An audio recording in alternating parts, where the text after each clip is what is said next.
Les voy a compartir la hoja de deberes. Aquí primero,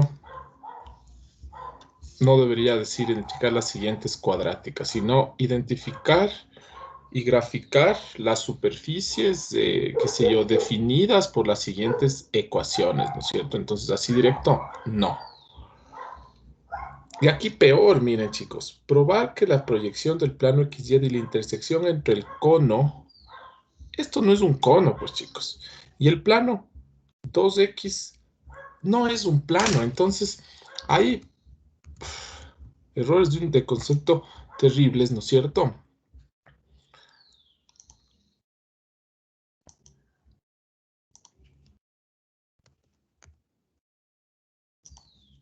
Cuando yo digo cono, yo tengo dos opciones. Esto es un cono, ¿sí?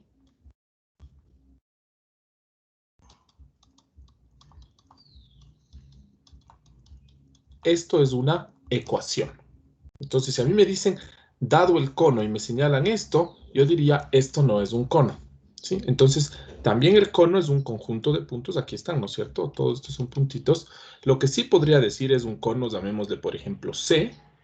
¿Qué es el cono? El cono es un conjunto de puntos X, Y, Z, elementos de R3, que cumplen con la relación Z cuadrado es igual a X cuadrado más Y cuadrado. Esto sí es un cono. El cono es un conjunto de puntos.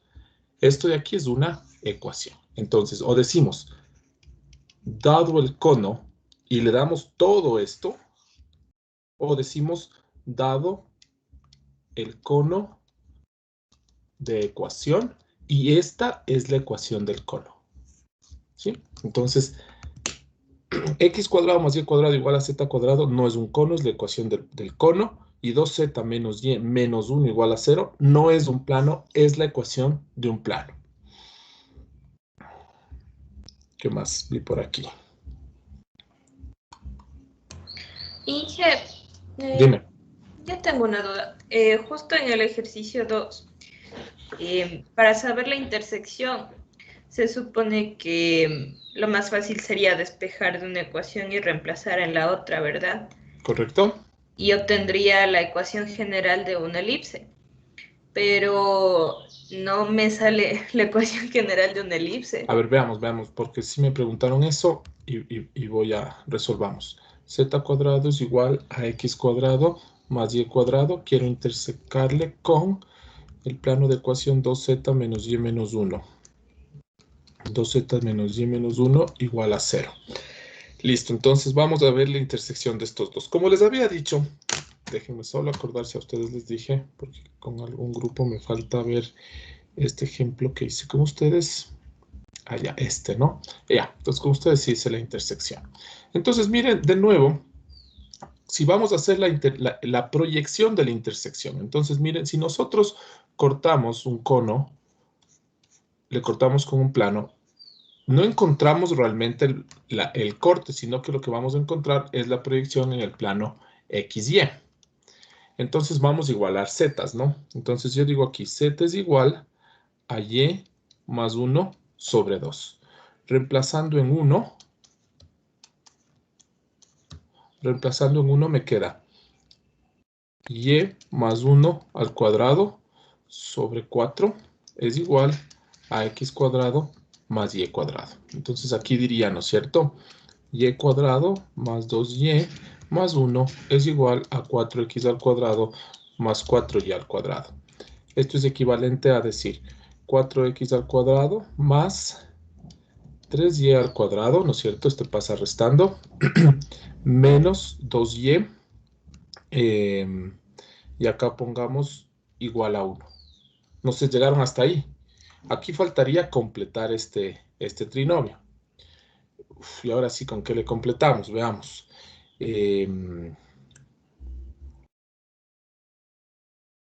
Veamos si nos sale con más. ¿Alguien ya le completó?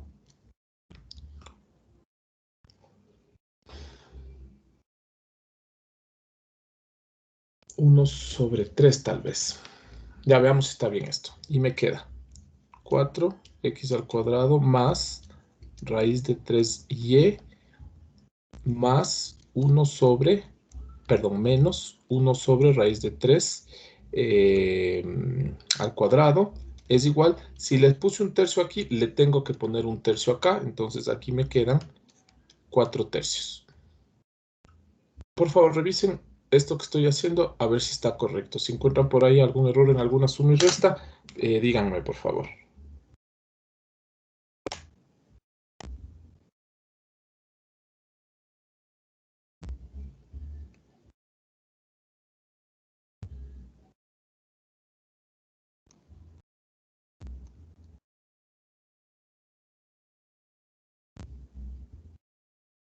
¿Ya? ¿Sí está bien lo que estoy haciendo?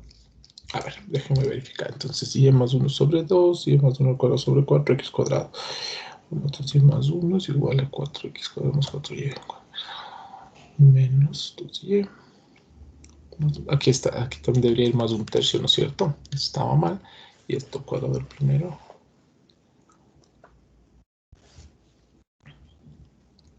Ya, está bien. Y esto le pueden ver ustedes como... ya, si ustedes dibujan esto, esta es una elipse, ¿sí? Podrían, si quieren dividir, no sé, para... a ver, veamos cómo lo hacemos. 4x al cuadrado más, aquí podrían de una vez hacerla así. X al cuadrado sobre un tercio, ¿no es cierto? Porque se simplificaría el 4 más, entonces recuerden, ¿no es cierto? La ecuación de una elipse es x sobre a más y sobre b igual a 1. O podría ser más b por y igual a, se me ocurre, algún d cuadrado. Entonces, si nosotros dibujamos directamente esto, ya estamos dibujándole en esta forma. La otra es que ustedes pasen dividiendo este 4 tercios y le pongan de esta forma la ecuación, que sería, a ver, primero dibujémosle, ¿no? Vamos a ver GeoGebra.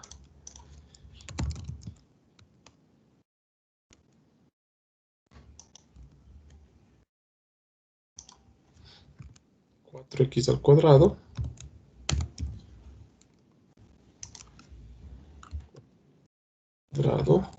más raíz de 3 y menos 1 para al cuadrado y esto igual. Miren ustedes que esta es una elipse, ¿no? Esta es una elipse y noten que está centrada en X. Sí, ¿por qué? Porque en X no le estoy desplazando el centro. Pero en cambio en Y sí está desplazado el centro. Es por eso que en Y está más hacia arriba. Que bueno, eso no, eso teníamos que ver si estaba más arriba o más abajo. Pero por el signo menos, me doy cuenta que el centro en Y es más algo. Entonces miren ustedes que está desplazado hacia arriba. No sé si por ahí va tu pregunta. Ya. Sí, Inge, muchas gracias. Ya. Entonces aquí lo que les tocará hacer es tratar de ponerle en la forma x sobre a al cuadrado más y menos beta sobre b al cuadrado, y esto es igual a 1, ¿sí? Entonces, por ejemplo, aquí tendrán que hacer, dividir todo para 4 tercios y decir 4x dividido para 4 tercios les va a quedar 4 sobre raíz de 3 al cuadrado, ¿sí? Porque miren, tiene 4x al cuadrado sobre 2 al cuadrado, raíz de 3 al cuadrado. Entonces esto es como decir 2x sobre 2 sobre raíz de 3 al cuadrado. Se ve el 2 con el 2 y les queda x sobre 1 raíz de 3 al cuadrado. Y acá les va a quedar más raíz de 3y menos 1 sobre raíz de 3 sobre 2 sobre raíz de 3, que es este dividiendo, ¿no? pero le estoy sacando la raíz. ¿Por qué le estoy sacando la raíz? Para ponerle aquí al cuadrado. Y esto les queda igual a 1. Después pueden hacer x sobre 1 sobre raíz de 3 más al cuadrado. Aquí multiplican, por ejemplo, todo por raíz de 3 y les queda. O dividen más bien, todo para raíz de 3 y les queda y menos, dividido para raíz de 3, un tercio. Y abajo, dividido para raíz de 3, les queda 2 tercios. Igual a 1.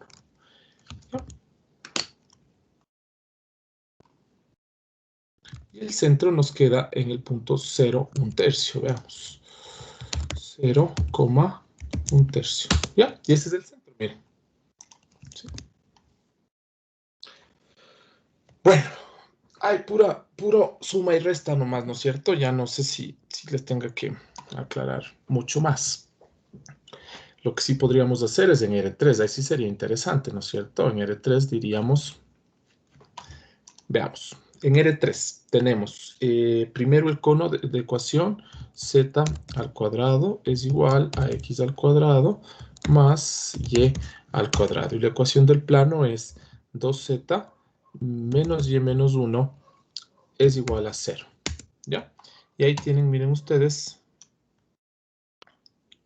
el corte que es justamente, van a ver que es la elipse que nosotros ya damos. Sí, ahí está el corte. Y veamos si coincide con la elipse dada. Ahí sí nos toca parametrizar la elipse. ¿Cómo parametrizaría yo esta elipse? Vamos a ver. La parametrización de la elipse. Le vería como alfa. A la elipse le voy a dar la vuelta de 0 a 2pi. Y van a ver cómo voy construyendo. Hasta R3 en este caso, ¿no? Y cojamos teta o t el parámetro. Primero, una elipse, ¿cómo le hacen? Una elipse le hacen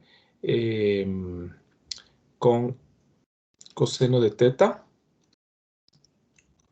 seno de teta, y le ponen el eje. Es decir, miren, en este caso, el eje de la elipse es, si no tomo en cuenta este de aquí, miren ustedes que me quedaría 1 sobre raíz de 3. Ese sería el eje. Entonces le voy a multiplicar aquí sobre 1 sobre raíz de 3.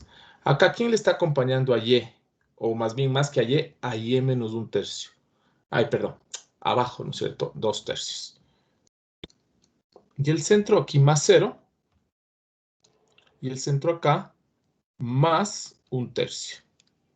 ¿Y qué altura tiene esta curva? 0. Veamos si está bien parametrizado. Entonces nos queda curva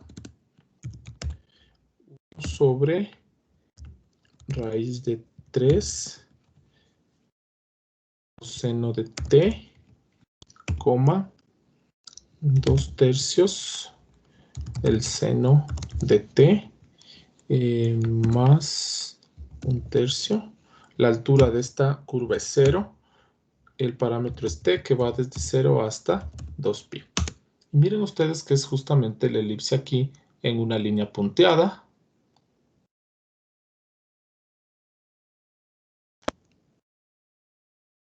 ¿Sí? Recuerden ustedes que cuando tenía la elipse de esta forma, este A y este B representaban los radios de la elipse. Y es justamente, miren ustedes, este A y este B los que les estoy poniendo como radios de la elipse. Y ya está, miren.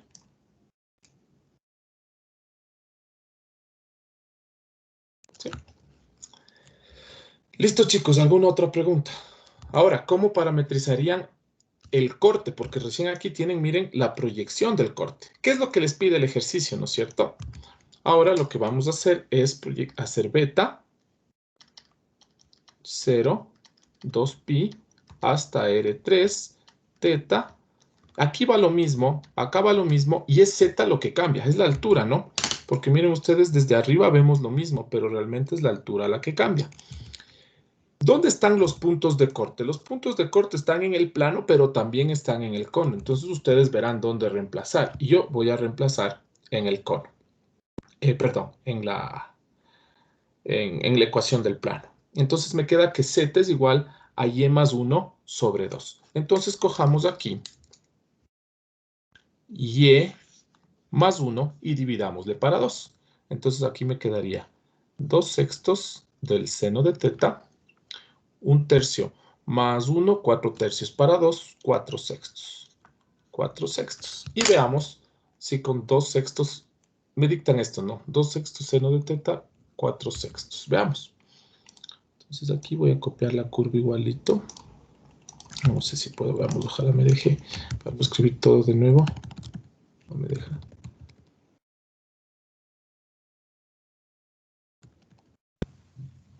No le duplica, profe. ¿Qué? No hay la ¿Y opción cómo de duplicar? duplicar. Déjame ver. Veamos. Ya, gracias, sí. Muy bien. Curva. Pero veamos aquí. ¿Por qué está con esto? Déjame ver. De 0 hasta 2pi. Ya, sí, ahí está duplicado. Entonces cambiemos del último nomás. Gracias. Ahora sí, ¿qué era? ¿Me pueden dictar? 2/6 de seno de pi. 2/6. A ver, 2/6 del seno de t más 4/6. 4/6. Listo. Gracias. Claro, ahí está. ¿Ya? Y miren ustedes, ahí tienen parametrizada la curva. Que claro, vista desde arriba nos tiene que dar lo mismo. ¿Por qué? Hagan de cuenta que cuando ven desde arriba ustedes pierden la noción de la altura, es decir, que nos da lo mismo la tercera componente. Y miren ustedes que las dos curvas coinciden, ¿no? ¿Por qué? Porque tienen la misma parametrización en X y en Y. Pero ya visto desde acá, la altura, claro que es diferente. ¿Ya? Listo, chicos, eso sería... Una pregunta, profe.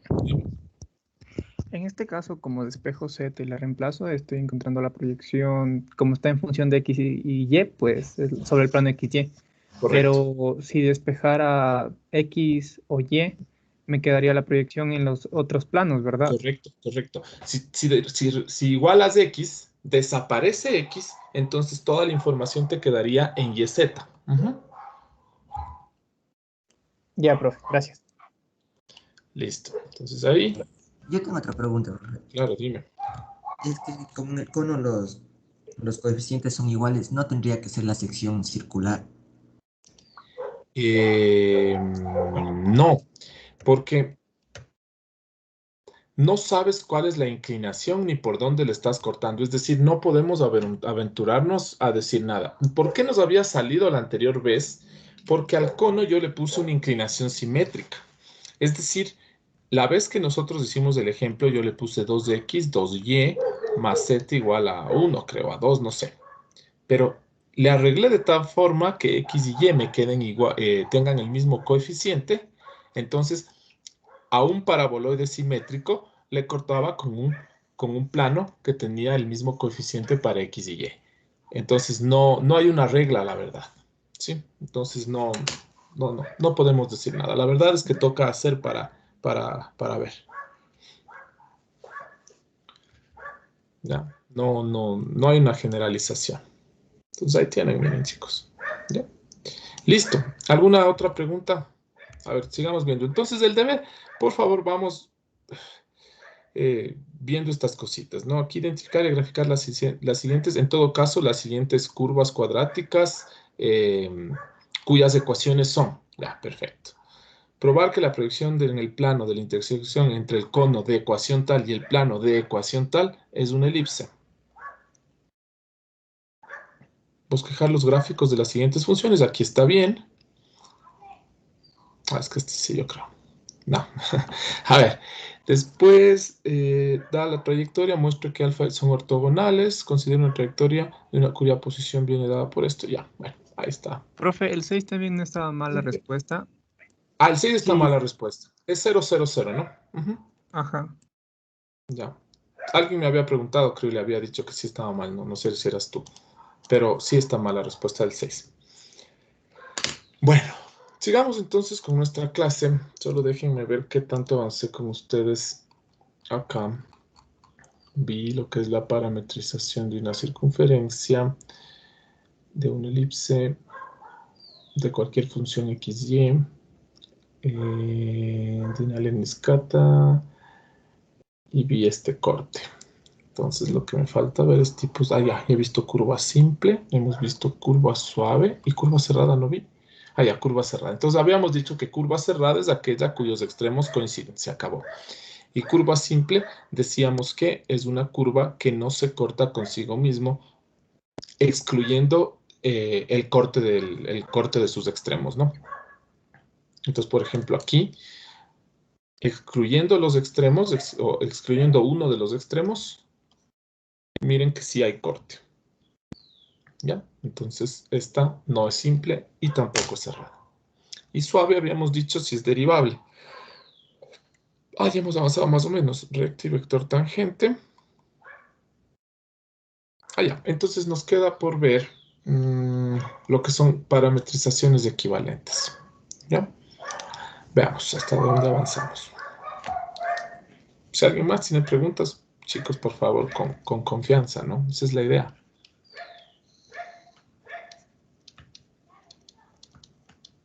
Parametrizaciones equivalentes. Ah, ya, otra cosa que les quería indicar.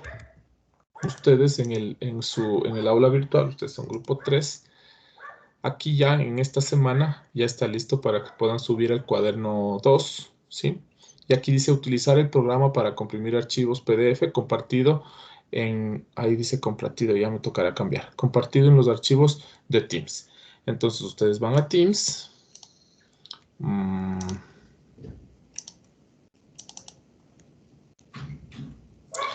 Van a Teams, van a su grupo que es el 3.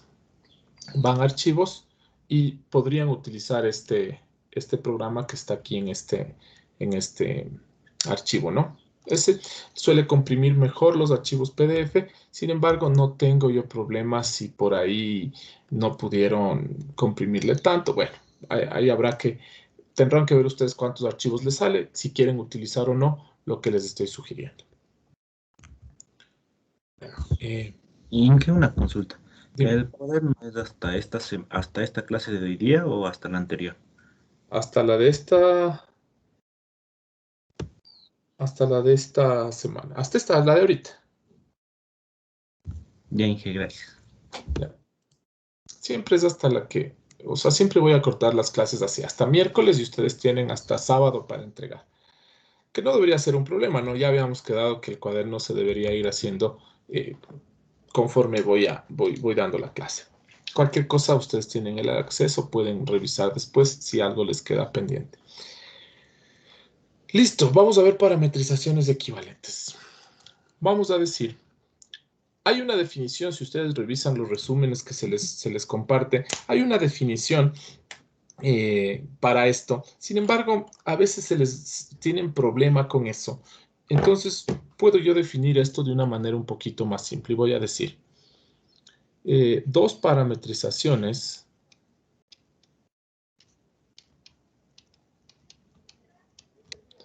son equivalentes. Pongamos así, perdón. Dos parametrizaciones alfa y beta son equivalentes si describen la misma curva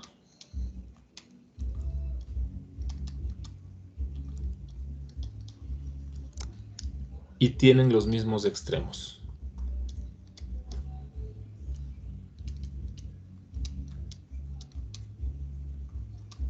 ¿Ya? Solo denme un segundito.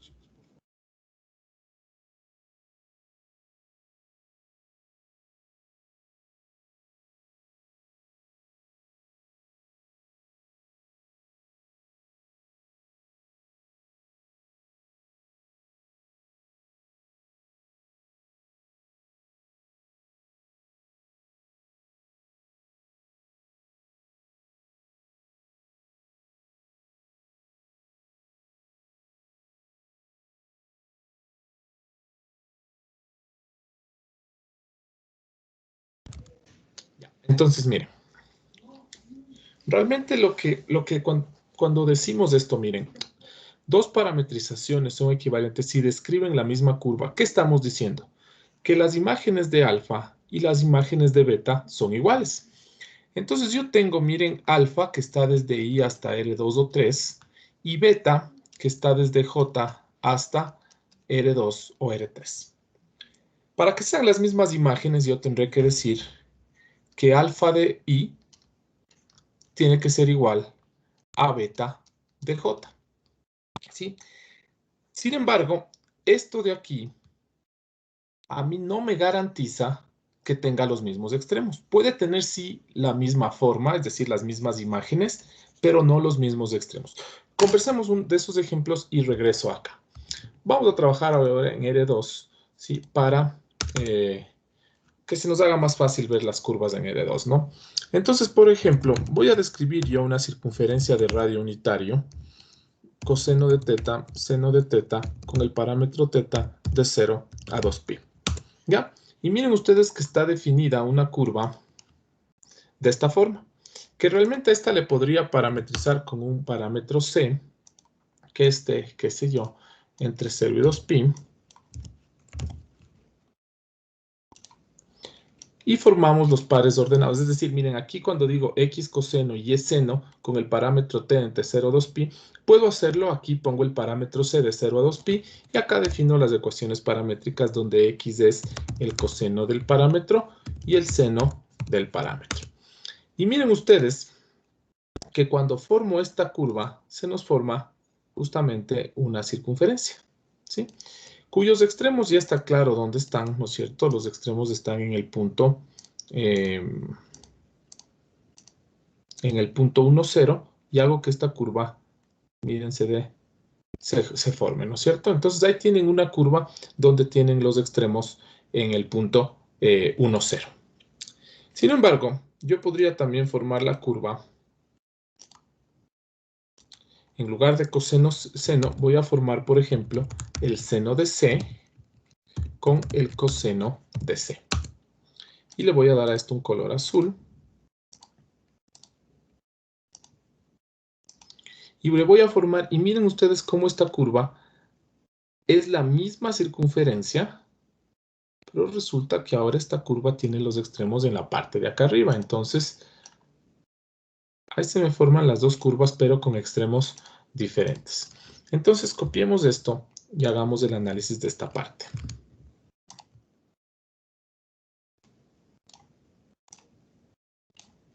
¿Ya? Entonces, aquí tengo dos parametrizaciones. La que está en rojo, llamémosle alfa, que está entre 0 y 2pi, y viene dada por, en R2, y viene dada por t, viene por el coseno de t y el seno de t. Y en azul ustedes tienen la curva beta, que está desde 0 a 2pi, hasta R2, desde t hasta el seno de t y el coseno de t. Noten aquí que el extremo 1, es decir, alfa de 0 es del punto 1, 0, y como es cerrada, alfa de 2pi, el otro extremo también es 1, 0. Mientras que acá, el extremo 1 es alfa de 0, y miren, seno de 0, 0, coseno de 0, 1. Y el extremo 2 es alfa de 2pi, que como es cerrada coincide con 0, 1. Miren ustedes que, a pesar que se dibuja la misma curva, ¿sí?, no tiene los mismos extremos. La curva descrita por beta tiene los extremos acá, y la curva descrita por alfa tiene los extremos acá. Entonces, si yo dejara así de simple, como está esto de aquí, lo único que garantizaría es decir, bueno, que las imágenes sean las mismas. Pero ¿cómo garantizo que los extremos sean los mismos? Entonces vamos a decir que alfa en i tiene que ser igual a beta evaluado en una función u de i, tal que u viene dada desde i hasta j. Y esta es biyectiva. De esta parte que estoy haciendo a la derecha, esto es lo que suele complicarnos, es por eso que les doy la definición de la izquierda, que me parece más sencilla. Pero quiero que noten lo siguiente. Ahora, si es biyectiva, los extremos de i nos llevan a los extremos de j necesariamente. Entonces, cuando alfa es evaluada en los extremos de i, u de i también está en sus extremos, es decir, j también está en sus extremos, Y beta, entonces, está siendo también igualada en sus extremos. Con eso garantizo que las imágenes en los extremos también sean los mismos. Recuerden, ¿no es cierto? Que esto no es biyectiva.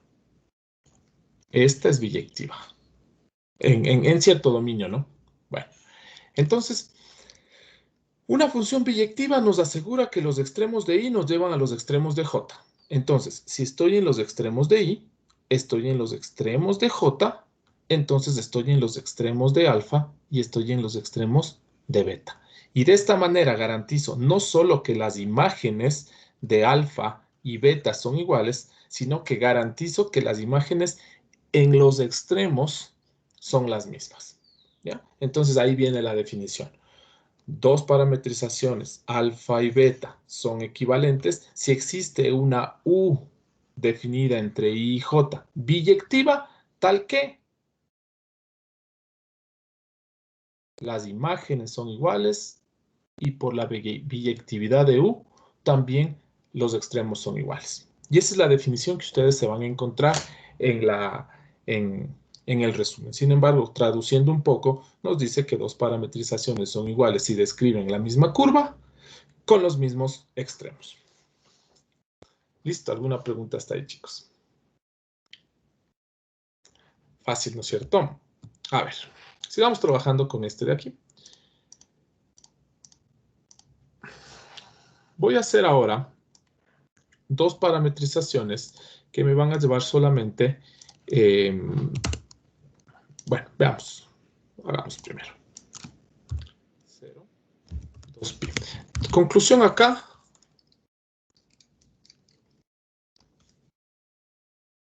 Alfa y beta no son equivalentes. Ustedes describen el por qué no. Esto, miren, los extremos no coinciden. ¿Ya? Listo. Ahora hagamos otro ejemplo. Voy a formar la curva donde el parámetro está entre 0 y pi y la curva es coseno del parámetro y seno del parámetro. Listo, entonces miren ustedes, es una media circunferencia. Y voy a formar también la curva menos c, menos coseno de c, ¿ya? Déjenme ver. Ya. Entonces, miren, cambiémosles de color, ¿no es cierto? Propiedades color rojo y que nos deje el rastro. Y al otro pongámosle con rastro y de color azul.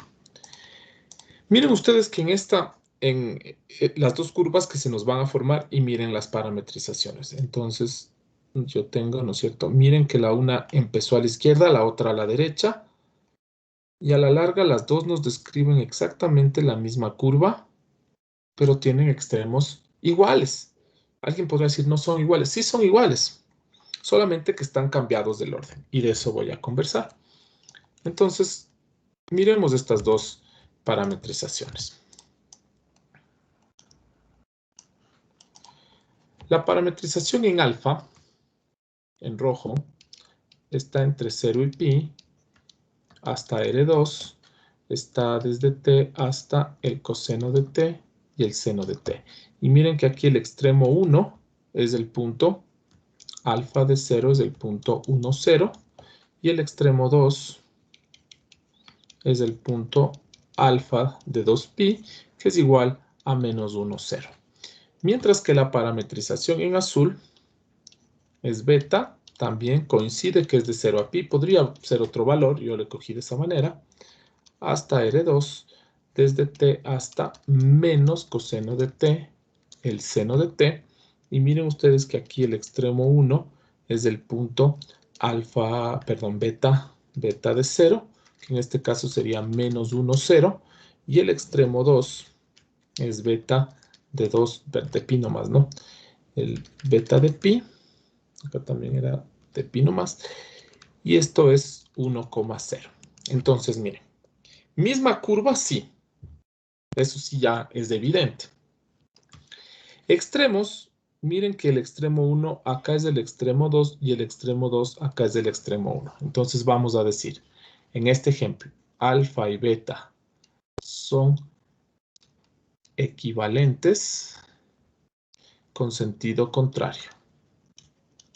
O sea, nos describen la misma curva entre estos dos puntos, pero en sentido contrario. Entonces, alfa y beta son equivalentes con sentido opuesto o contrario, o también se suele decir son equivalentes que no conservan el sentido. Pero la idea está ahí, ¿no es cierto?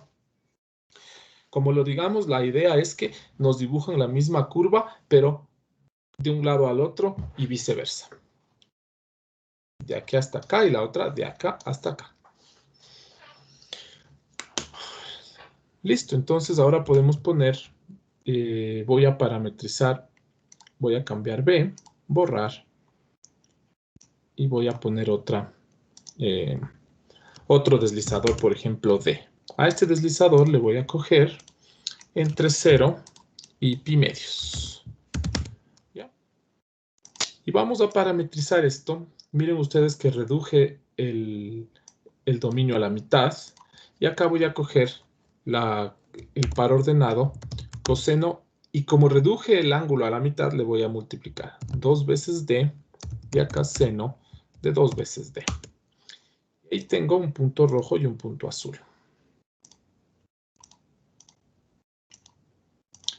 Miren que el punto A y el punto B están ahí mismo, ¿no? El A está atrás del azul. Si yo cojo el A y le hago girar, miren que me dibuja lo que ya sabíamos, ¿no? Una media circunferencia desde el punto 1, 0. Ahora le voy a hacer girar al azul. Y miren que me describe exactamente la misma curva con los mismos extremos. Entonces copiamos esto de aquí. Vamos por acá. Y en esta ya no voy a poner la parametrización. Bueno, pongamos nomás ya. Aquí, alfa es desde 0 hasta pi, hasta R2, desde t hasta el coseno de t y el seno de t. Los extremos les pueden ver ustedes después. Y la parametrización beta va de 0 hasta pi medios. En R2, desde t hasta el coseno de 2t y el seno de 2t. Estas son alfa y beta, son equivalentes y que conservan el sentido o con el mismo sentido.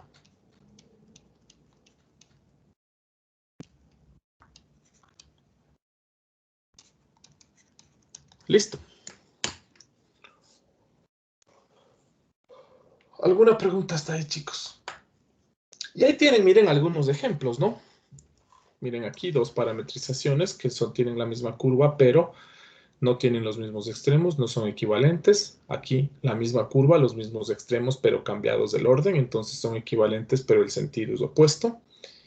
Y por acá tienen dos parametrizaciones que describen la misma curva y con los mismos extremos en el mismo orden. Entonces alfa y beta en este caso son equivalentes con el mismo sentido. Listo. A la larga, esta idea de aquí nos va a servir. ¿Sí? Esta idea para parametrizaciones equivalentes es bastante útil. Ya van a ver por qué y les voy a conversar acá abajo. Vamos a analizar ahora, terminando con esto, vamos a hablar del movimiento. Todo esto que hemos visto de una trayectoria, de su derivada, del vector tangente, del gráfico, todo esto nos lleva a poder aplicar esto, todo lo que hemos aprendido de trayectorias al movimiento. Entonces vamos a hacer aplicaciones al movimiento. ¿Ya? Entonces ahora vamos a pensar que cuando nosotros tenemos una trayectoria, a ver, ya vimos recta, tangente, ¿sí, no? Así con esto terminé la clase anterior, ya. Entonces ahora sí, está bien, aplicaciones al movimiento. Entonces miren, nosotros ahora vamos a pensar que en esta sección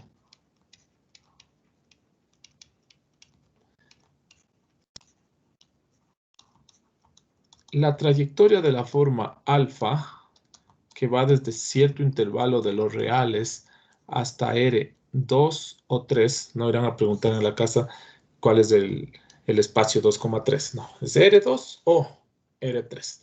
Entonces, en esta sección, la trayectoria alfa de R en R2 o R3 describe el movimiento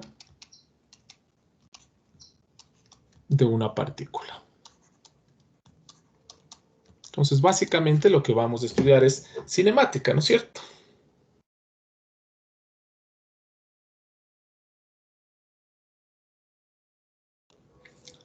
Entonces, vamos a ponernos de acuerdo y vamos a decir alfa de t. Aquí les voy a hacer hincapié en algo. Si yo digo alfa, me refiero a la función, es decir, alfa, desde un dominio hasta un recorrido, tiene un nombre y todo. Si yo digo alfa de t, me refiero a un punto, es decir, que aquí metí t y acá al otro lado tuve alfa de t. Entonces, ¿qué es alfa de t? Un puntito. ¿En dónde? En R2 o en R3. ¿Ya? Ese puntito, alfa de t, describe la posición de la partícula en un instante t. Obviamente, para poder decir alfa de t, este t tiene que pertenecer al dominio de alfa. Pero si quieren le ponemos t elemento de i. ¿Ya? Después ustedes tienen alfa prima de t, que es la derivada, que también le vamos a llamar b de t, y esto es la velocidad de la partícula en un instante t. Después tienen alfa 2 prima de t, que le vamos a llamar también a de t, y esto es la aceleración de la partícula en un instante t. Y por otro lado tienen la norma de la velocidad o la norma de alfa prima, como ustedes quieran. Alfa prima y velocidad es lo mismo. ¿Ya? A este le vamos a llamar rho de t. Y esta es la rapidez de la partícula en un instante t. Aquí no vamos a utilizar flechitas sobre las letras y decir B con una flechita es velocidad, B sin flechita no es velocidad. No, eso sí, si en física nos entendemos así, sí está bien. Sin embargo, para nosotros, si B es alfa prima de t y alfa de t es una trayectoria, perdón, alfa es una trayectoria, entonces alfa es una trayectoria, alfa prima es una trayectoria, y por ende alfa prima de t es un vector. Entonces no tengo yo que hacer hincapié en que b de t es un vector, porque ¿de dónde viene b de t?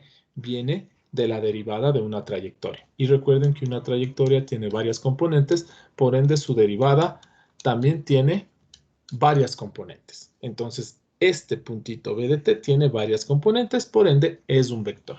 ¿Sí? Entonces no tenemos que poner la flechita arriba. Y mucho peor aquí si ya entiendo que la rapidez es una norma y una norma es un escalar. Y un escalar mayor que 0, ¿no? Por si acaso. Por ahí si les sale la rapidez negativa, preguntaránse qué estamos haciendo. Listo, hasta ahí algo a lo que nosotros estamos acostumbrados. Ahora miren, el movimiento de una partícula puede ser cualquier cosa, es decir, ustedes pueden ir a R2 y pensar que la partícula, normalmente cuando hablamos de movimiento hablamos de tiempo, entonces por lo general hablamos de valores de tiempo positivos, ¿no? Y ustedes ahora sí pueden aquí poner lo que sea con el tiempo que en este caso le estoy llamando c. Se me ocurre seno de c, por acá 1 sobre c, por ejemplo.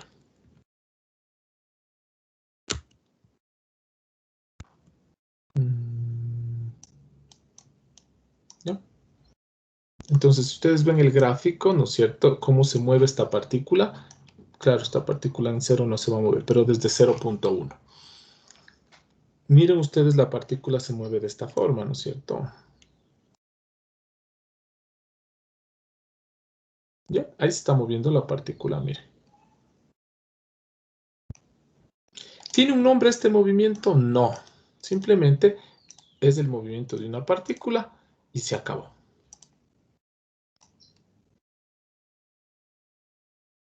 ¿Bien?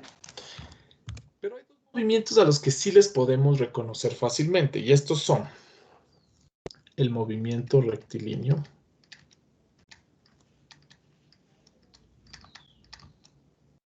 ¿ya? Movimiento rectilíneo. Entonces, miren ustedes, recuerden que cuando nosotros hicimos recta, dijimos, ¿no es cierto? La recta, los puntos de la recta tienen la forma, los puntos tenían la forma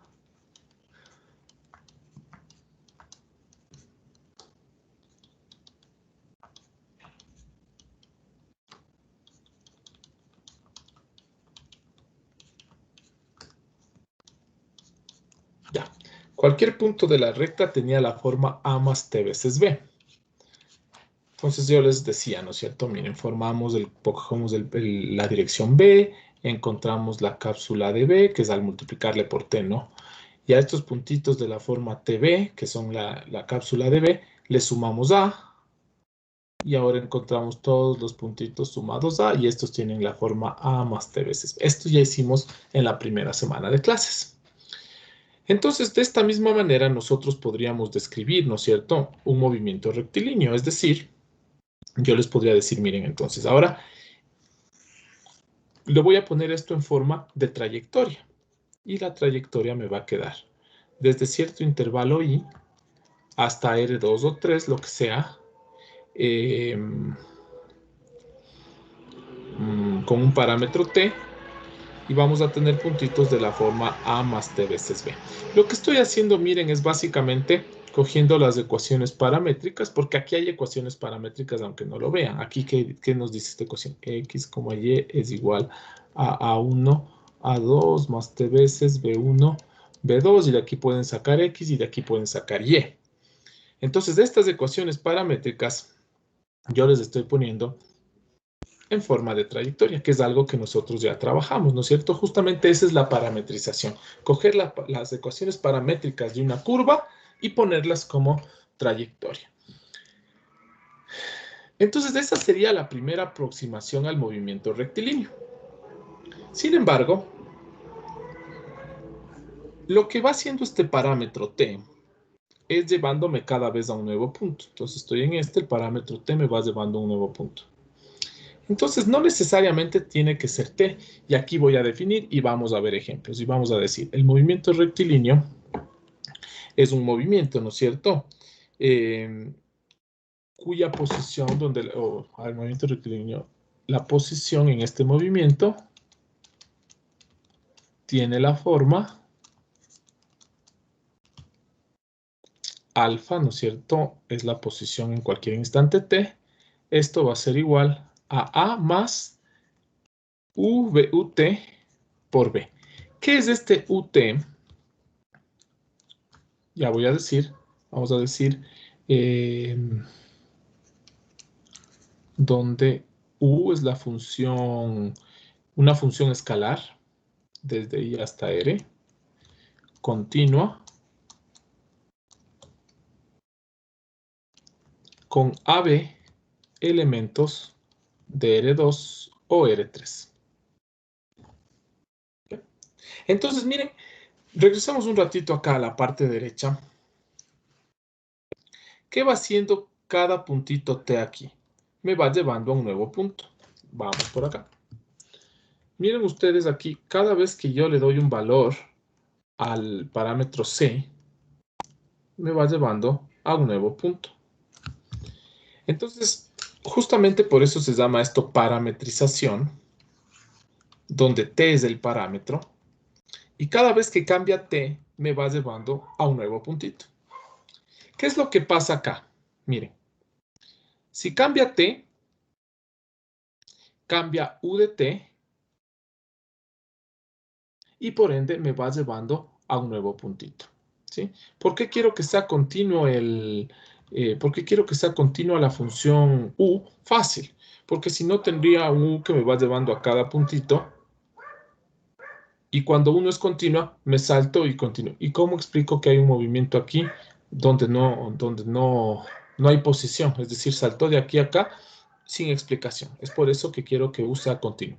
Pero bueno, la idea es esa, ¿no es cierto? Que en una recta, justamente el parámetro t, cada vez que cambia, me lleva a un nuevo punto. Acá, en cambio, pensemos en la función U, por ejemplo.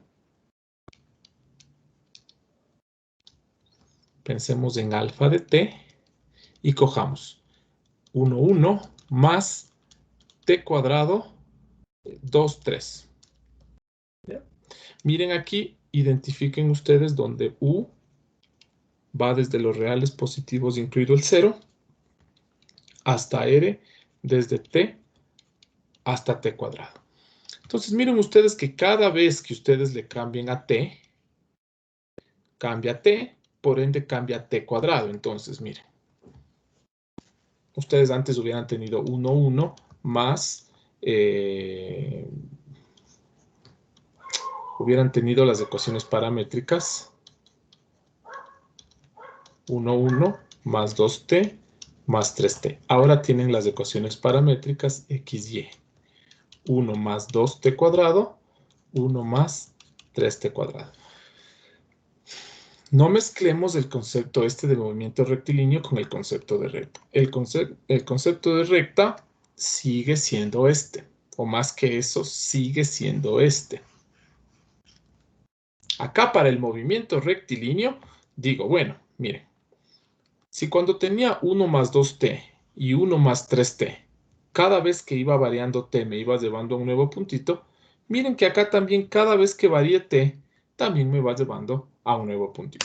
Es por eso que les decía que acá arriba en parametrizaciones equivalentes es más o menos eso lo que se hace. Es decir, si tengo una parametrización, puedo encontrar una parametrización equivalente componiéndole con una función U. Entonces, miren ustedes que si yo tengo alfa de t, que es igual a más t veces b, ahora le compongo con U,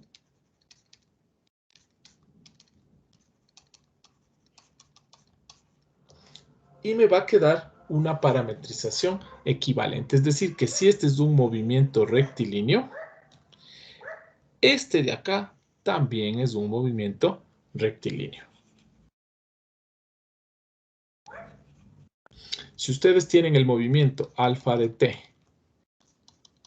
cuadrado, t al cubo, ustedes le pueden componer, en lugar de e a la t, de t poner e a la t, y acá tienen e a la, no sé, a la 2t y e a la 3t.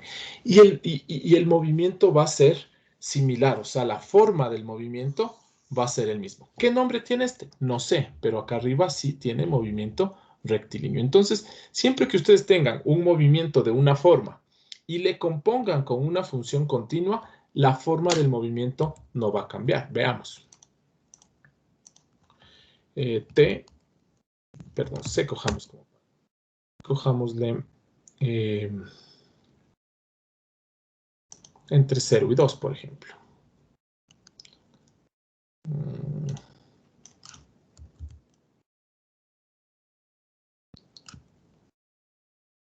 O entre 1 y 2. Déjame pensar un ratito.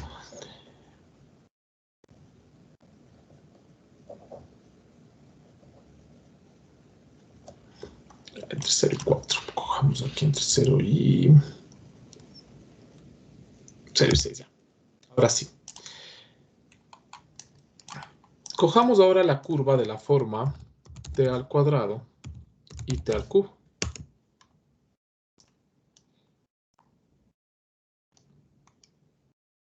Ay, no, estoy mal yo.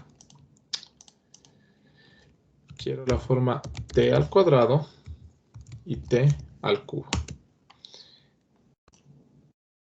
Y bueno, es esta la que se describe, ¿no es cierto? Más o menos así. Ya. Hagamos que deje rastro. Propiedades, color rojo con rastro. Entonces, ustedes cuando van haciendo esto, miren, se les va describiendo esta curva o este movimiento, ¿sí?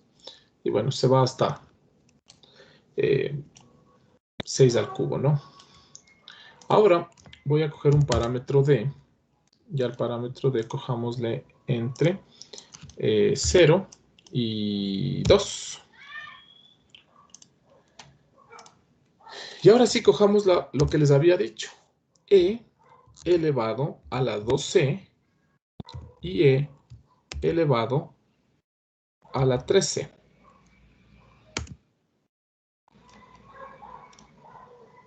Ay, D, el parámetro es D. D.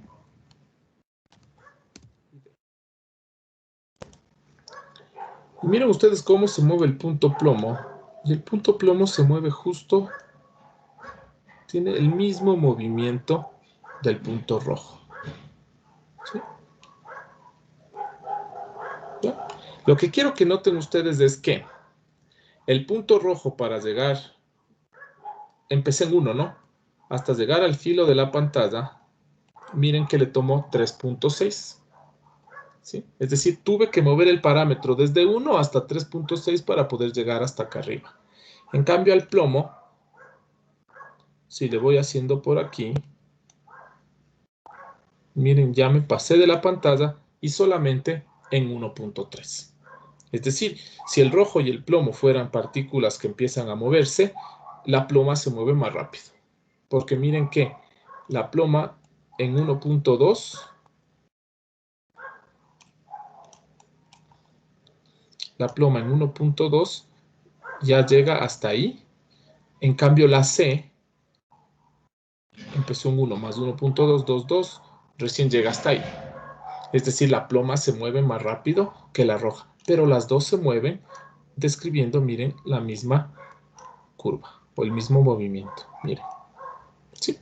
Entonces, la idea del movimiento, y cuando hablé de parametrizaciones equivalentes, era justamente eso, entender que si yo tengo un movimiento y le compongo por algo, por una función continua, obtengo el mismo tipo de movimiento. Entonces, para terminar esta idea, si el movimiento de la forma A más T veces B es rectilíneo, compuesto por U, sigue siendo rectilíneo. Entonces acá, si quieren copio esto.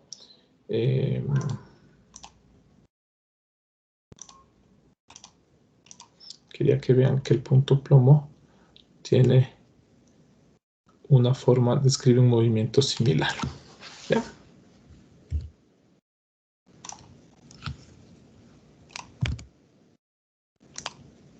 Este es un ejemplo aparte, ¿no? Por si acaso no es movimiento rectilíneo, pero este es un ejemplo de que el movimiento compuesto, es decir, si el movimiento es alfa de t es igual a t cuadrado t al cubo, un movimiento similar sacaré con b, perdón, con alfa, pero ya no en t, sino e a la t. Y aquí tendría e a la 2t, e a la 3t. Ya. Pues ahí tendrían lo mismo, ¿no?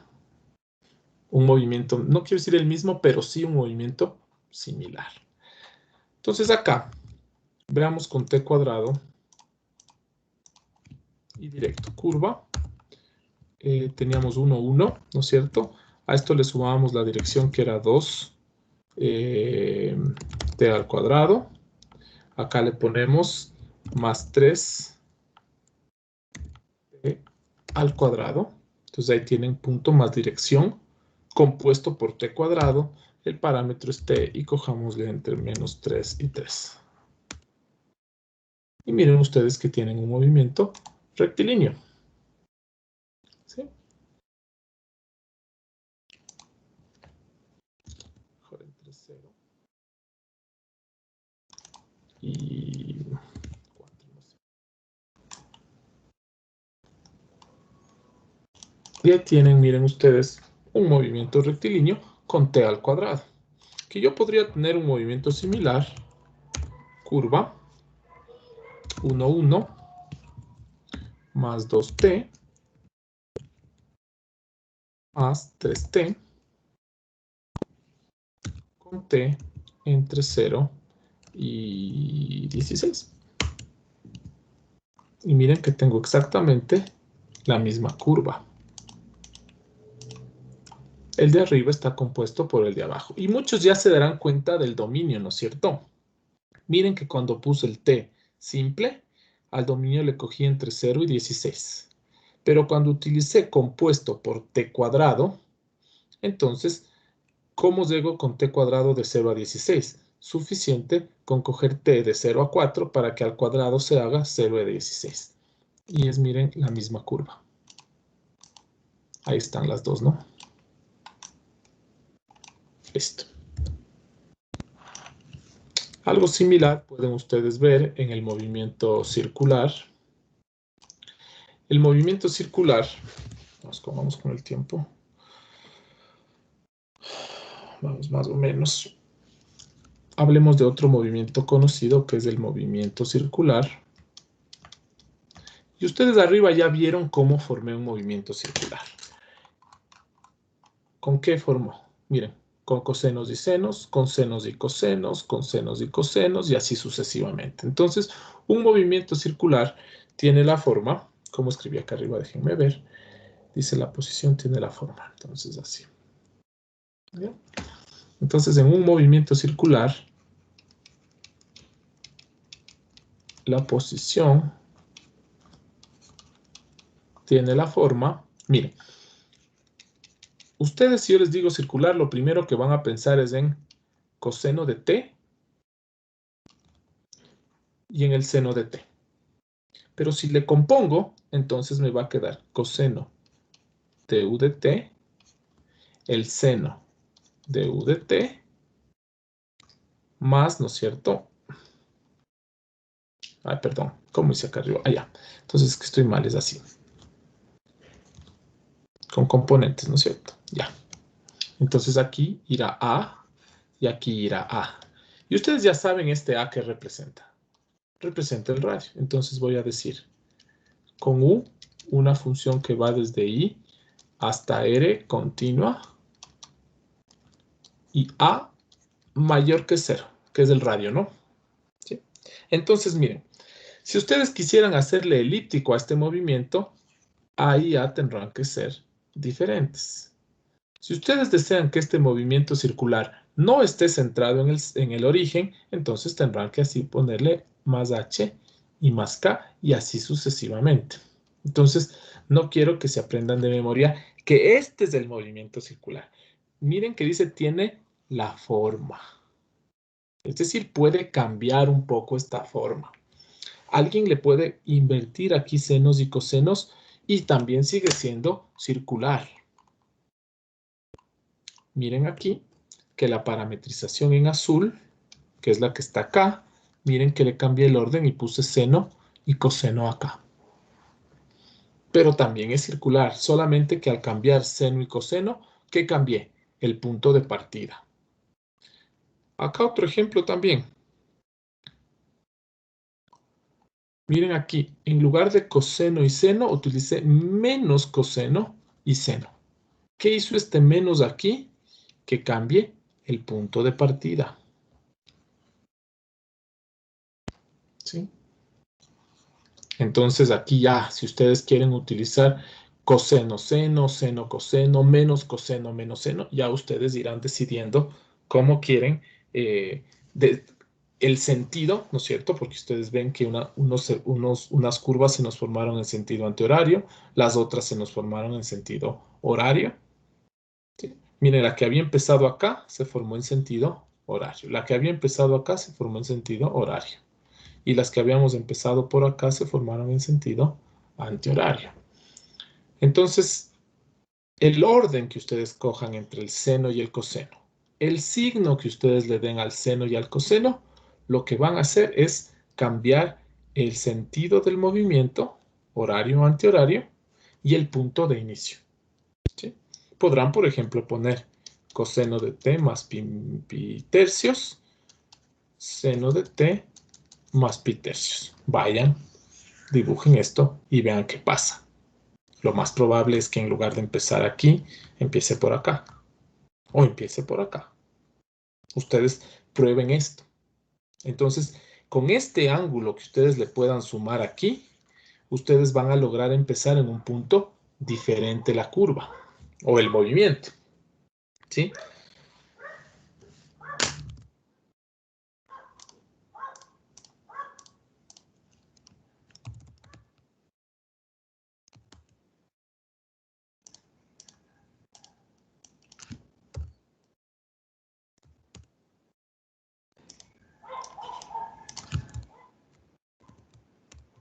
Coseno de C más pi tercios, coma, seno de C más pi tercios.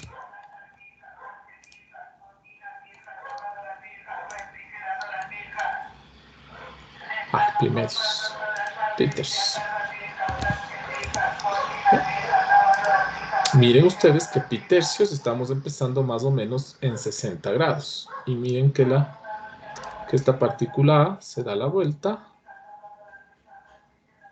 y termina ahí mismo. ¿No?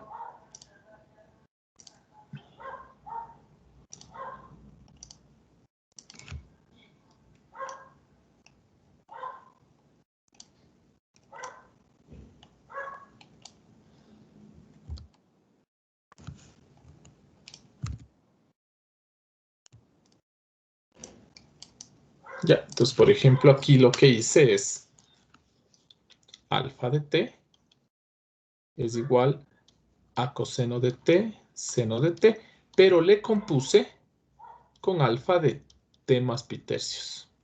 Entonces, ¿qué me quedó? Entonces, aquí me quedó alfa de u de t, donde u de t es t más pi tercios. Entonces, me quedó coseno. En lugar de t, ¿qué utilizamos? U de t. ¿Qué es u de t? T más pi tercios. Y acá, seno de qué? De u de t. En lugar de u de t, t más pi tercios. Entonces, este es un movimiento circular compuesto por t más pi tercios. ¿Pueden hacer t cuadrado? También podrían hacerle una circunferencia con t cuadrado. T al cuadrado. T al cuadrado.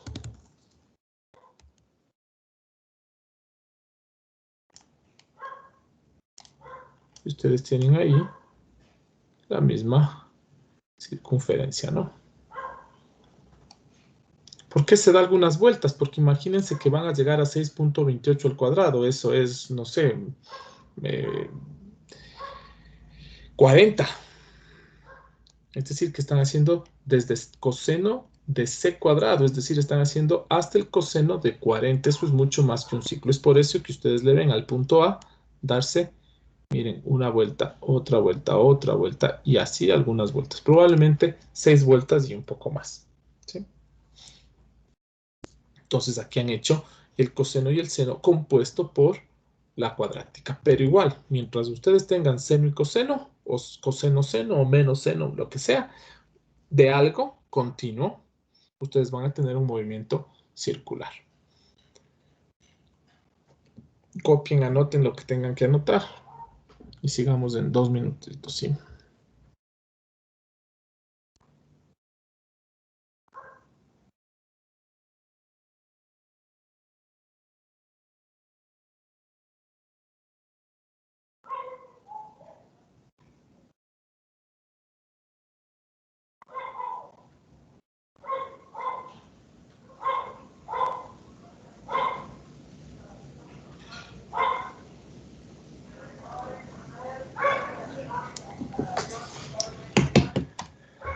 Sigamos a ver, movimiento planar. Profe, disculpe. Sí, dime, claro. O sea, por ejemplo, yo quise ver qué pasaba si el u de t era seno o coseno de t, pero ya no me forma una circunferencia, me formará tal vez un cuarto de la circunferencia. Claro, ¿Y eso qué implica sí, o qué significa? correcto. A ver, te explico eso. Si ustedes cogen y dicen alfa de t, como conocemos, bueno, digamos directo alfa de t, y tienen coseno del seno de t y seno del seno de t. Lo que pasa es que el seno de t es una imagen, ¿no? Ojo, entonces ustedes tienen la función u que va desde, no sé, pensemos que le pusiste de 0 a 2pi. Y le pusiste hasta r, ¿no es cierto? Y tienes la función t hasta el seno de t. ¿Por qué le pongo de 0 a 2pi? Porque de 0 a 2pi alcanzo un ciclo del seno, ¿no? Es por eso. Pero mira tú que el seno de t, el recorrido de esta función u, solo está entre -1 y 1. Entonces, básicamente lo que tú estás dibujando es el par ordenado alfa de t con el coseno. Voy a poner así, ¿no? La nomenclatura terrible, pero para resumir, básicamente lo que estamos haciendo es el coseno entre -1 y 1 y el seno entre -1 y 1. Pregunta, ¿creen ustedes que el coseno entre -1 y 1 nos avanza a dibujar completo? No, pues. Si ustedes hacen el gráfico del coseno,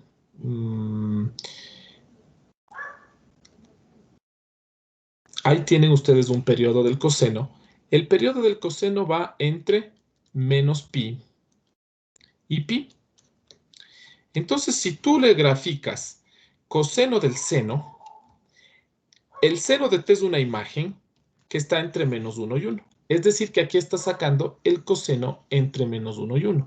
Entonces, se te va a dibujar entre -1 y 1. No sé, a ver, aquí tengo pi medios, que es 3,14, 1, 15, 1, 16. Entonces, aquí.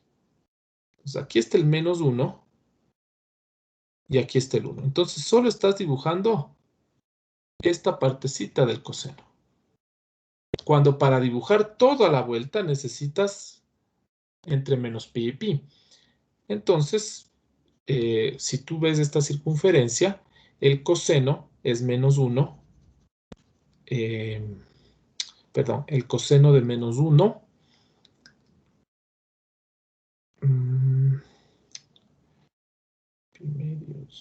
te quedará, te va a dibujar solamente esta parte de acá. Veamos.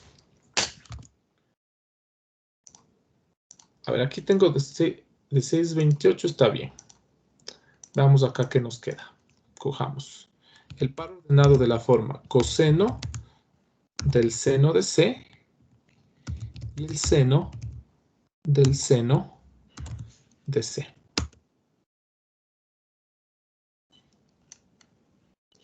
¿Sí? Y es justamente lo que yo te dije que te iba a salir. Ok, gracias, profe. Sí, ya lo entendí. Oh, caray. ¿Ya? Entonces, miren ustedes, solo tienen esa partecita del... Pero miren que sigue siendo un movimiento circular, es decir, así se repase por ahí 8 veces y siga pasando y pasando por ahí mismo, sigue siendo circular. Así no se avance a dar toda la vuelta, sigue siendo circular. No sé si está claro por qué se dibujó solo una partecita del círculo. Es porque para yo poder darme una vuelta completa con el coseno, necesitaría evaluar entre 0 y 2pi o entre -pi y pi.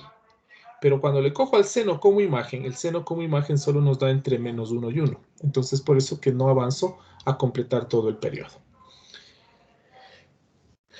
Listo. Movimiento planar.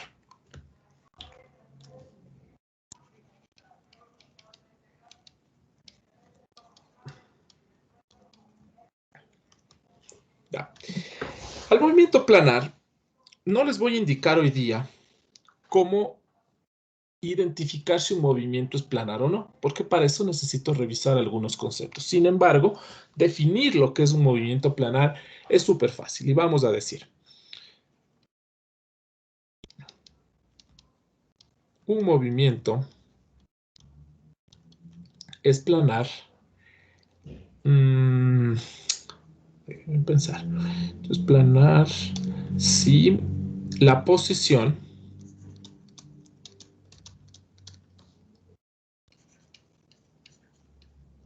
a ver, vamos así mejor. Un movimiento descrito por alfa de I hasta R. Voy a poner Rn, pero ustedes ya saben que si hablo de movimiento de una partícula tiene que ser R2 o 3, porque como hablo de movimiento en R4, entonces un movimiento descrito por una trayectoria alfa es planar si la posición o vector posición, cualquiera que ustedes tienen, porque si yo digo que la partícula está aquí, esta es la posición de la partícula, pero también es del vector posición, cualquiera de los dos. Recuerden que punto y vector es lo mismo. Entonces, la posición es un punto, pero si quieren, también es un vector. Entonces, un movimiento descrito por la trayectoria alfa es planar si la posición alfa de t pertenece al mismo plano para todo t elemento de I. ¿Ya? Es decir, que siempre estamos en el mismo plano. Entonces, por ejemplo, ustedes tienen por aquí un plano y tienen una partícula que está aquí, luego se mueve hasta acá, se mueve y está acá, y se sigue moviendo y está acá y así, pero siempre se mueve en este plano. Este será un movimiento planar, porque miren ustedes que la posición de la partícula siempre pertenece al plano rojo. Entonces ahí tienen ustedes un movimiento planar. Por ejemplo, piensen ustedes que tienen las paredes y el piso de una habitación y que tienen algo que se está moviendo por la pared, o sea, una hormiga. Y se va moviendo por esta pared. Hasta acá, hasta que se va a encontrar con la otra pared. Este movimiento es planar. ¿Por qué? Porque la posición de la hormiga siempre está sobre la pared. Pero digamos que de repente la hormiga cambia acá y se empieza a mover por esta otra pared. Solo este movimiento verde es planar. ¿Por qué? Porque todo el tiempo en verde la hormiga está caminando sobre el mismo plano, la misma pared. Entonces, ¿el movimiento azul es planar? Sí. ¿El movimiento verde es planar? Sí. Pero el movimiento de la hormiga no es planar. Porque miren que no todo el tiempo la posición está en el mismo plano. Aquí la hormiga está en el plano XZ, mientras que acá la hormiga está en el plano YZ. Entonces, si quieren por aquí, ¿no es cierto? La parte azul es planar, la parte verde es planar, pero el movimiento total de la hormiga no es planar. También me van a oír que yo digo a veces es planar cuando yo puedo adaptar un plano al movimiento. Es decir, yo tengo aquí el movimiento y yo traigo un plano desde acá, ¿no es cierto? Y le trato de montar sobre este movimiento. Si logro calzarle al plano, ¿no es cierto? Logro adaptarle al plano al movimiento, digo que el movimiento es planar, que es exactamente la misma idea, ¿sí? Entonces, si ustedes tienen la hormiga que está moviendo de esta manera y cogen un plano y le tratan de adaptar aquí, no van a poder. Entonces, no es planar. La idea es así de simple, ¿sí? Una recta, por ejemplo, una recta siempre es movimiento planar, porque una recta siempre pueden coger ustedes y adaptarle un plano. El mismo plano no. Yo puedo coger y adaptarle otro. Y sigue siendo un movimiento planar. Por ejemplo, y eso es bueno que vimos de entrada,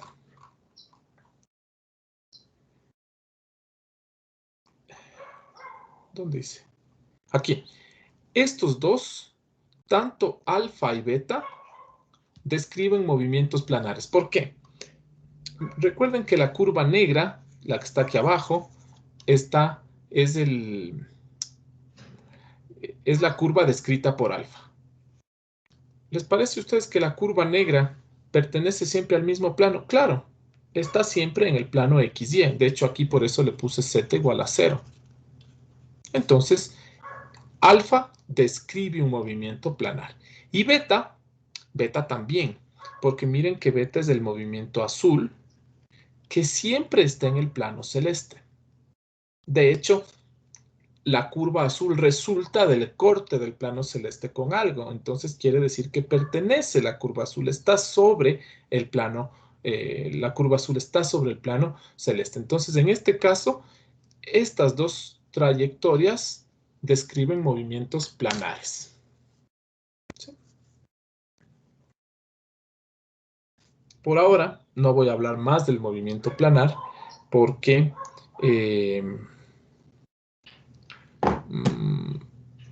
todavía no les voy a indicar cómo determinar si un movimiento es planar o no. Y después van a ver que es facilito determinar si un movimiento es planar o no. De hecho, cuando llegue el momento, ya que ya lo hicimos, voy a utilizar esta trayectoria beta para demostrar que la trayectoria beta describe un movimiento planar.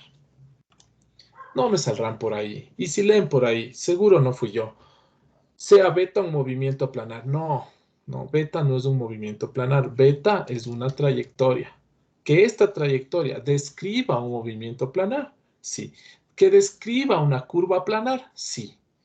Pero beta no es una curva, beta no es un movimiento, beta es una trayectoria. Listo. Ahora vamos a ver, y no se preocupen, la próxima clase que tenemos el día lunes, voy a trabajar sobre ejemplos de de lo que voy a ver ahorita. Ahorita voy a topar solamente la parte teórica porque me queda únicamente media hora. Pero ejemplos vamos a trabajar el lunes. A ver, vectores y planos asociados al movimiento.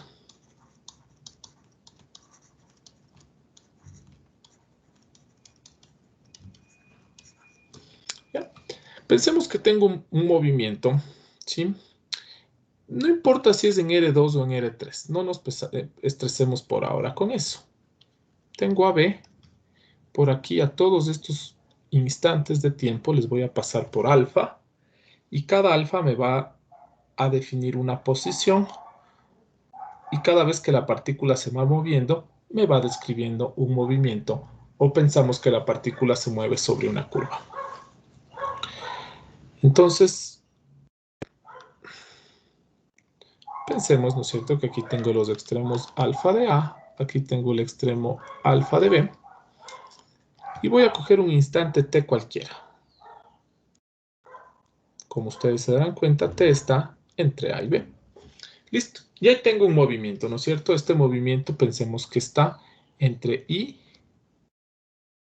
y R2 o 3. Como ustedes quieran verle a esa curva. Sí, si algunos le ven en R2, está en R2. Si algunos le ven en R3, está en R3. Listo. Entonces, miren. En un instante t, ¿dónde está la partícula en un instante t? La partícula en un instante t está en el puntito alfa. No sé dónde ponerle para que luego no me estorbe. Bueno, pongámosle así. Alfa de t, ok. Bueno, si me estorba le borramos después. Entonces de aquí yo ya sé dónde ubicar algunas cosas. Por ejemplo, yo ya sé que aquí, tangencial al movimiento, está alfa prima de t. Porque eso nosotros ya definimos.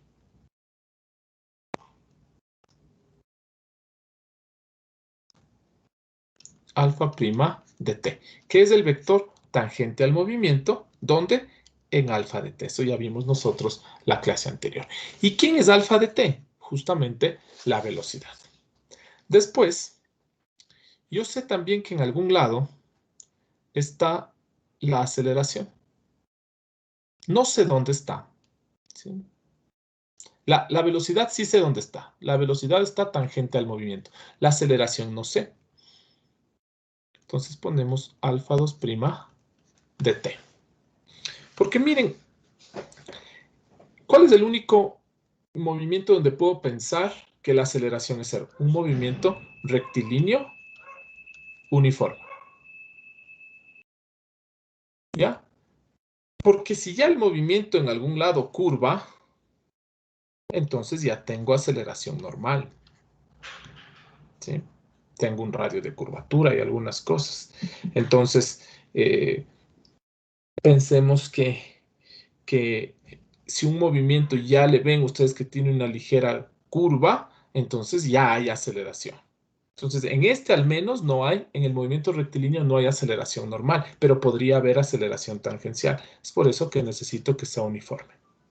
Entonces, cuidado con ustedes ver un movimiento circular uniforme y decirme no hay aceleración. No, pues si es circular, uniforme quiere decir que no hay tangencial, pero si es circular, normal sí hay. Entonces, justamente ahí tengo, ¿no es cierto?, dos aceleraciones que sería por aquí la aceleración tangencial y por acá, pues esta sería, ¿no es cierto?, la aceleración tangencial y por acá tendría la aceleración normal. ¿Ya? Ya tienen, miren ustedes, aquí me falta algo, la aceleración tangencial en el tiempo t y la aceleración normal en el tiempo t. ¿Por qué hago hincapié en esto de un tiempo, un instante t? Porque el rato que yo cojo otro t sub 1, la partícula está acá. Y aquí el vector tangencial será, ahora ya será este, el normal ahora será este, y así sucesivamente. Entonces, todo cambia si yo cambio el instante de análisis. Todo esto estoy haciendo en un instante t. Si alguien no quiere decir instante t y quiere decir instante 5, instante 8, pues perfecto. Pero de ese instante no nos movemos. Entonces ahora, si esto lo estamos haciendo nosotros en un sistema R3, por ejemplo, nosotros tenemos que la base canónica de R3 es I, J y K. ¿Ya? Entonces, todos estos vectores que yo estoy dibujando, ¿dónde están realmente? Están acá abajo, pero a mí no, yo no visualizaría si pongo aquí la aceleración normal, la tangencial, la velocidad, la aceleración. Acá abajo no me dicen mucho, es por eso que gráficamente acá arriba queda entendido. Ahora, sí vamos a ver los vectores asociados. Hasta ahí, nada nuevo del movimiento, ¿no es cierto? Miren, voy a definir tres vectores y con eso vamos a terminar la clase. Primero, voy a definir el vector, no sé si es tangente o tangencial. Vector tangente, pongamos, vector tangente unitario. ¿Ya? Como su nombre lo dice, sin que yo pueda conversar mucho sobre esto, ¿sí? El vector tangente, la idea que me da es que es tangente al movimiento. Y unitario me da la idea que tiene la norma 1. Entonces, si es tangente unitario, se me ocurre que está aquí. A este vector le vamos a llamar el vector t justamente en el instante t. Este es el vector tangente unitario. Y claro, miren ustedes, ¿en qué dirección está? Está en dirección de la aceleración tangencial, está en dirección de la velocidad. Pero tiene la característica de ser tangente, de ser unitario. Entonces vamos a definirle como se define por el vector tangente unitario en cualquier instante t es igual al unitario ¿de quién? De la velocidad, pues. Miren ustedes que si la velocidad está aquí, su unitario está ahí mismo, pues. ¿Ya? Siempre y cuando pongamos para t elemento de i, claro, miren que t pertenece a i, para t elemento de i con la norma alfa prima de t distinto de 0. Si no, nos metemos en un problema. ¿De dónde nos sacamos una división para 0?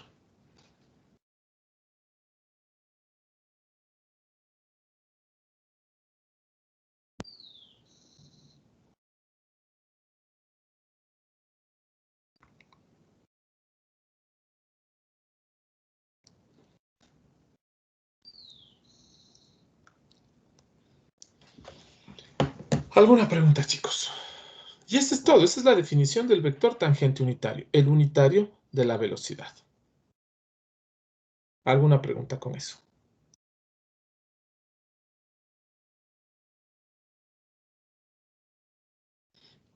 Bueno, después de esto, Y algunos ya se habrán dado cuenta de lo que quiero hacer. Recuerden que ustedes en física trabajaron con las coordenadas I, J, K. También trabajaron con las coordenadas tangencial normal. Y no sé si trabajaron con radial transversal, creo que le llamaba. Entonces lo que quiero justamente yo es formar el sistema Tn. Es decir, que en lugar de expresar un vector en forma, en coordenadas rectangulares, yo le puedo expresar al vector, pero en la base Tn. Eso ustedes de lineal saben muy bien, que dependiendo de la base, ustedes dicen, bueno, represento el vector u en la base b. Y qué sé yo, le sale 1, 2, 3. Entonces quiere decir que esta base b tiene 3 componentes y el vector u tiene 1 de la una parte, 2 de la otra y 3 de la otra. Como que fuera un IJK. Pero ustedes también podrían representar u en una base c y decir es 1, por ejemplo. ¿Ya? Entonces quiere decir que esta base es otra, ¿no es cierto? Yo le giré, le roté y tengo una nueva base.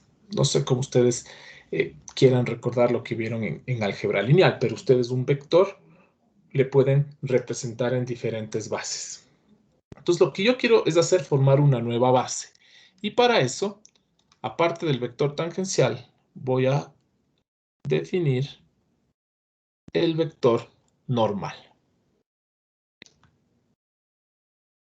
en el instante t. Porque todo esto, si yo cambio de instante, todo cambia. Es decir, el tangencial ya no será este, que si yo será este. ¿No? Entonces, a ese vector le voy a llamar el vector normal principal. Entonces, cuando yo tenga, por ejemplo, en lugar de decir, qué sé yo, la velocidad es igual a 3i más 4j, yo puedo decir que la velocidad es, ¿cuál es el módulo de 3 y 4? 5, porque el módulo de un vector no cambia. Puede cambiar la base, pero el módulo no cambia. Entonces, este vector que es 3, 4, en dirección tangencial es 5t. Ojo con esto. Si no entienden, ahorita no les voy a detallar esto, pero sí les quiero hacer pensar sobre esto. El mismo vector que aquí es 3 y 4, y le dibujan ustedes 3 y 4, si el eje tangencial estuviera aquí, miren que justo coincide que es todo su módulo, toda su longitud del vector coincide con el eje t. Entonces es 5t. Bien, entonces, esto me va a servir más adelante, ¿no es cierto? Entender que hay una base tn. Y de hecho le voy a hacer más grande a eso. Si me paso 2 minutitos, chicos, me disculpan, no sé si me va a alcanzar el tiempo. Yo creo que sí, pero por si acaso. Notemos lo siguiente. Notemos que la norma de t, ¿quién me dice cuánto es la norma de este vector? Sin importar t, es decir, si t es 1, si t es 2, si t es 4, ¿cuánto vale esta relación vector sobre su norma? ¿Cuál es la norma de un vector unitario? 1. Siempre. ¿Ya?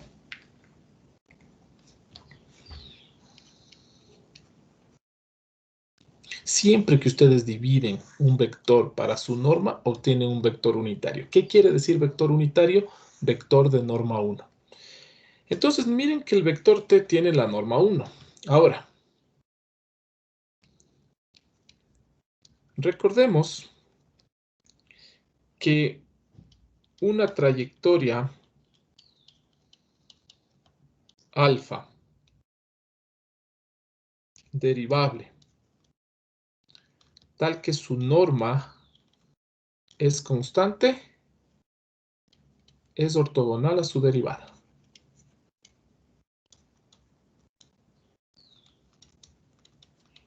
Es decir, alfa punto alfa prima son 0. Recordemos eso, ¿sí? Y bueno, esto habíamos definido, ¿no? dada la trayectoria alfa desde I hasta Rn, derivable, si existe una constante k, tal que su norma siempre es k, entonces resulta que alfa punto alfa prima es 0. Y esto habíamos demostrado, ¿no es cierto? Y decíamos, si la norma es k, la norma al cuadrado es k cuadrado, la norma al cuadrado es alfa punto alfa, la derivada es alfa prima alfa más alfa alfa prima, la derivada de k es 0 y esto nos daba 2 alfa alfa prima igual a 0. Y de ahí sacábamos que alfa era igual a 0. Esto ya hicimos en alguna clase anterior. Entonces, miren ustedes que como la norma de t siempre es 1, si t' existe, entonces t y t' son ortogonales. ¿Sí?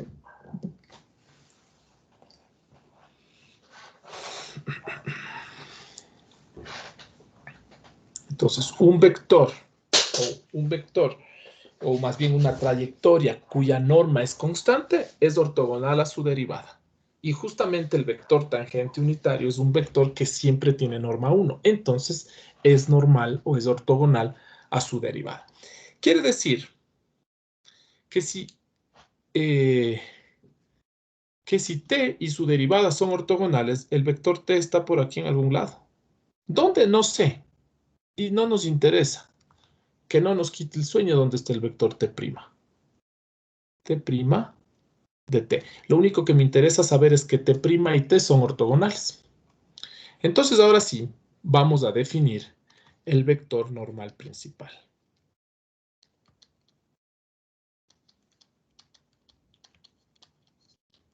¿Ya? Y vamos a decir, déjenme ver cómo definí este. Se define por. Entonces, pongamos igual. Se define por. Al vector normal principal le vamos a llamar n y va a ser igual. Miren ustedes en el gráfico, miren que el normal es el unitario de t'. ¿Sí? Están ahí mismo, miren, t' y n están ahí mismo. Pero n es unitario. Entonces se define como el unitario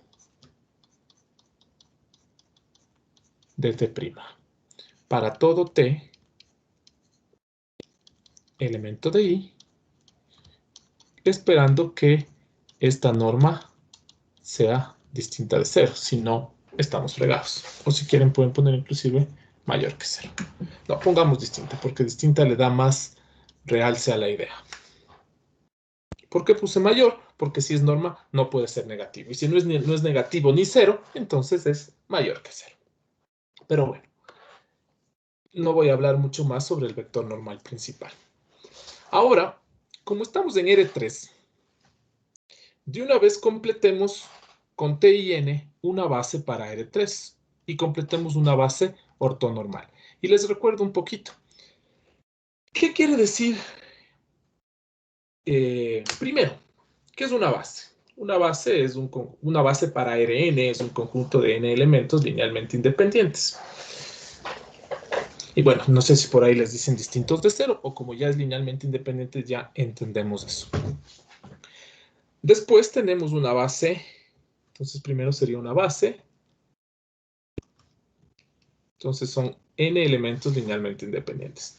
Después tienen una base ortogonal, donde ahora tienen n elementos, pero que son ortogonales entre ellos.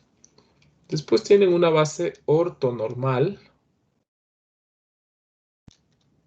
que es una base igual, n elementos, todos ortogonales entre sí, pero con la característica de que aparte de ser ortogonales entre sí, también son unitarios. Y finalmente tienen ustedes, de estas hay muchas, de estas hay muchas, de estas hay muchas, y después tienen únicamente una sola base canónica. ¿Ya? Entonces, voy a formar una base ortonormal, ¿sí? Entre t y n, y me faltaría un tercer vector, ¿no es cierto? Porque estoy en R3, entonces necesito 3 vectores. Miren que t y n ya son ortogonales entre sí. T T es unitario, N es unitario. Miren ustedes, T es unitario, N es un unitario. Y voy a formar por aquí un tercer vector. A este vector le vamos a llamar el vector B, ya les voy a dar el nombre. Y no se olviden que esto está pasando en alfa de T.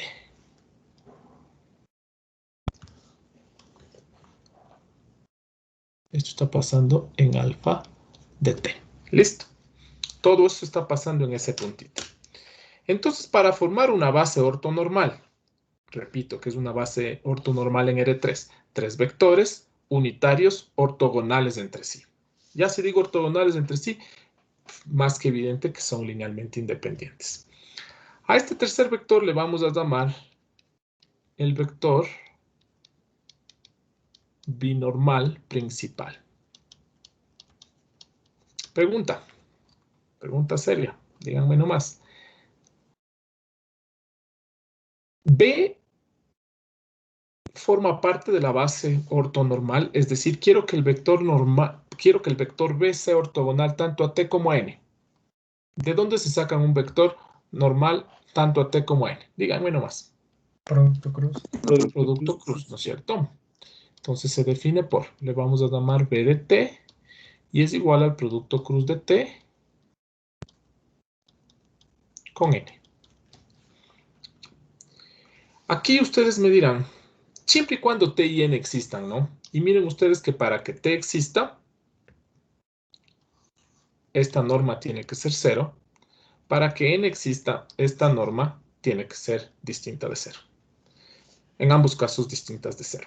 Entonces, si defino así el vector binormal, es porque estos dos existen. Entonces, no voy a hacer hincapié en eso, ¿no? Entonces, se define por B, por el producto cruz de T y N.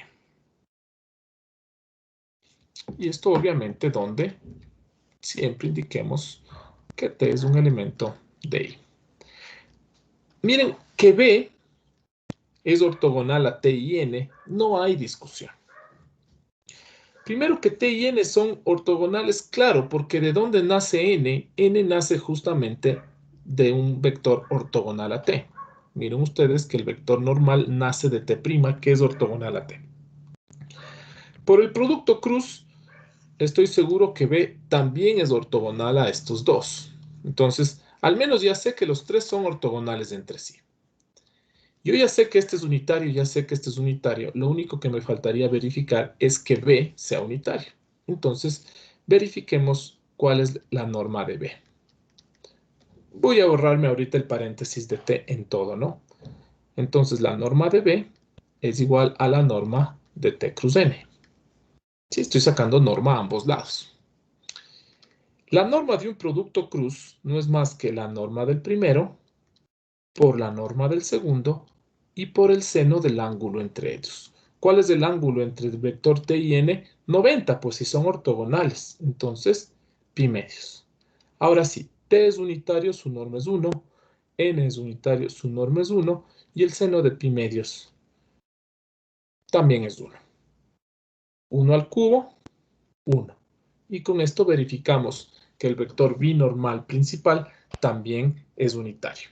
Entonces, ahora sí tengo, y de aquí voy a partir la próxima clase, tengo un nuevo sistema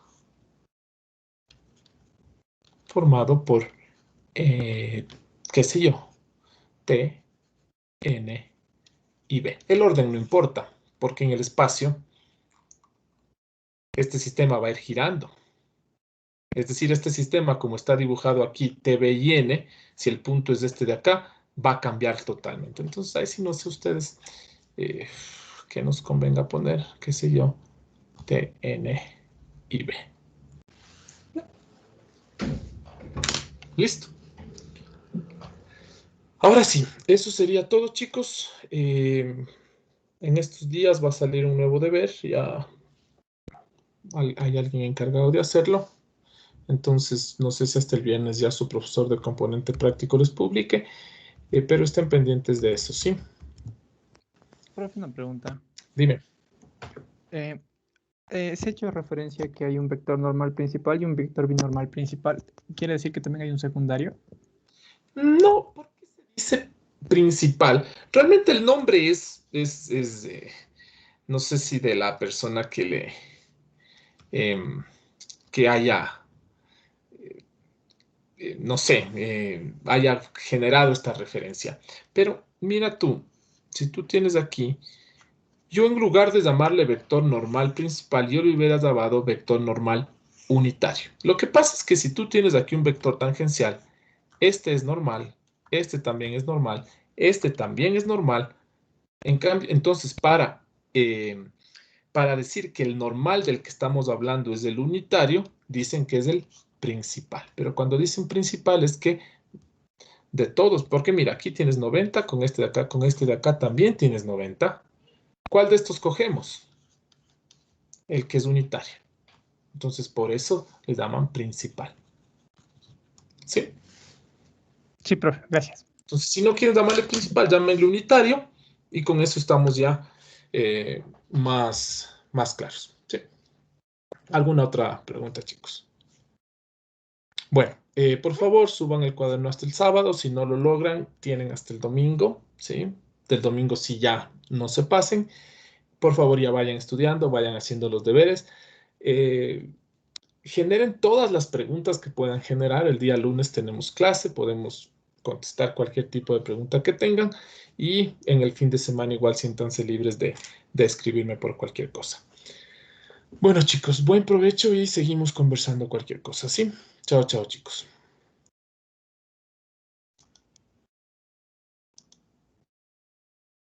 Hasta luego, gracias. Chao, que les No, vaya bien. muchas gracias. Chao, a ustedes. Chao, chao, chao, chicos, que les vaya bien.